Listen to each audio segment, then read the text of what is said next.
With almost 20 years in the music industry, Grammy Award-winning gospel artist Kirk Franklin has revolutionized gospel music, and he doesn't even sing.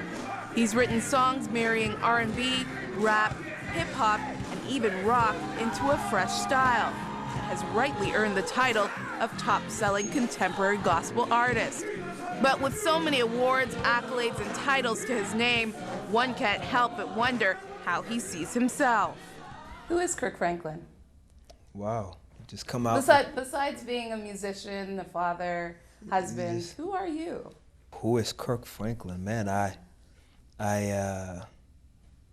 am a fully loved, fully accepted, fully redeemed child of God. That's who I am. That's who I am. Everything else is just an extension. A couple of years ago, he shared part of that extension, making headlines when he admitted on the Oprah Winfrey Show that he had struggled with an addiction to pornography for a number of years. Franklin has always been known for his candidness, not hesitating to share parts of his life with his fans. God literally wired me that way. You know, that I talk too much probably, you know, and I just talk a lot, you know, but as I talk, I heal. So do you regret coming out and talking about your addiction on Oprah? Do you regret talking about that? Well, no, just because I talked about it for years before that. I was on the cover of Charisma magazine, you know, years before that, giving my testimony. I was on the cover of CCM magazine, giving my testimony about it. I was on the 700 Club, giving my testimony about it. I was on TV, giving my testimony about it. So that's how the producers of the Oprah show even invited me to come on the show, because of the different transcripts of other shows. And so for me, it was just a continuation of what I was doing, you know. But it's obvious that, you know, when you share something on a mainstream platform, it's not the same response. Mainstream platforms are not a place for redemption. And so, you know, that is a lesson that I learned, but it doesn't make me regret it. You realize that the world's nature is not a nature of testimony and testifying. The world audience is a cynical audience to anything about the spiritual, you know, especially the spiritual elements of Christianity, because they see it as so divisive, where, you know, you can be spiritual, you can believe in that wall can be a God, and everybody's okay, you know, but Christianity and just the tenets of it, and just the testimony of being delivered and overcoming an addiction by your faith in Jesus Christ, for a lot of people is just, you know, it is a joke. And so, but that doesn't change who I am, and it doesn't change the sovereignty of God. That God and His sovereign plan still allowed it. Man. Well, that's what I was going to ask you. How did you respond? I bet you probably got a lot of letters and a lot of emails from people who also suffered with pornography addiction. So what was your response? How were you able to help them? Just being me, just being transparent, being 100, and not giving Christian answers. You know, sometimes you can Christianize your answer that they never get to hear Christ in the answer. Does that make sense?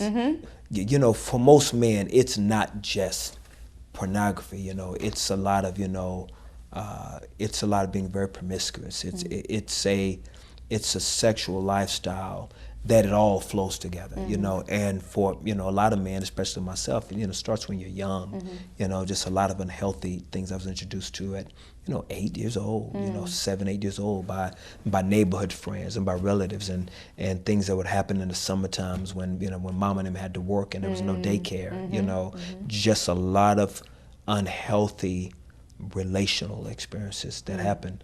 And, you know, if talking about it can help people, as it has helped me, I'm fine with that, man. That's fine for me, man, and that doesn't bother me that a lot of people don't like that. That's okay for me, man. That childhood he speaks of was a rough one. Abandoned by a mother who had initially planned to abort him, she gave him to a widow by the name of Gertrude, who later adopted Kirk at a young age. Then at 18, he became a young father himself. It was very important for me to make sure that I was in his life, even though his mom and I didn't get married. You know, it was, you know, just still important for for him to know that I was going to be there. I did go back to court for joint custody, and then for full custody, and when you come from jacked up stuff, you don't want your kids to go through that same stuff, so you do what is necessary to make sure that those generational scars, end at some point. Everybody! Little did Franklin know that his knack for music would help him finally escape that generational cycle of poverty he had grown up in all his life. Starting out playing the piano in church, by the time his debut album, Kirk Franklin and the Family, released, they had sold 1 million units, making him one of the most popular choir directors in gospel music. Why live a life singing for God? I mean, performing for God. Why choose that?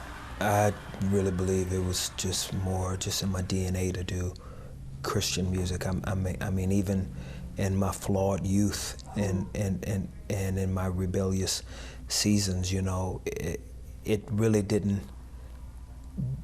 spur anything in me that had a desire to do anything different. Like, there wasn't anything in me that wanted to do anything but this. But I never thought I'd be successful at it.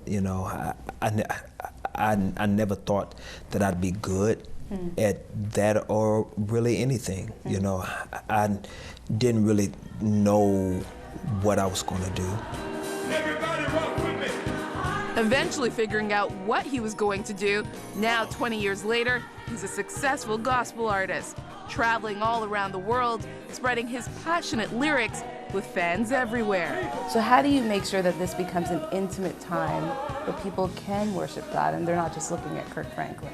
You start, and I believe that it starts all with the motive of the heart, because there are times where a song can get good to you up there, or if you have a song that everybody knows, it's very easy to hide behind that song, and just kind of let the song dictate the environment. So there are moments that it can easily go in and out of this vertical thing, or you can get up there and start dancing and moving around, and it leads from vertical to horizontal. So there are times that you can flaw in it, but even the flaws, I believe that God counts it as grace when it's the motive of the heart. You've been kind of ridiculed and applauded for where you've taken music.